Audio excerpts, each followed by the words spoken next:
Hi, Kat! Ayan, magluluto ng ating chop suey. Yung ano na lang kulang ay ang repolyo. Ayan na. Lagyan natin ng garlic salt.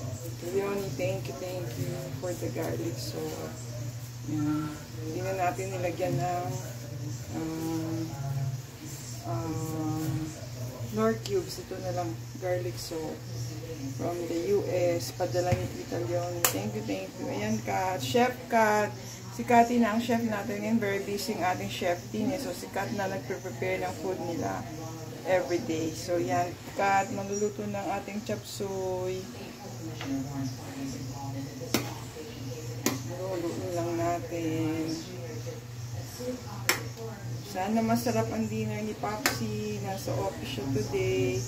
For Mancom. Stay safe, everyone. Always pray for protection. God bless us all. Thank you for watching. See you on our next video.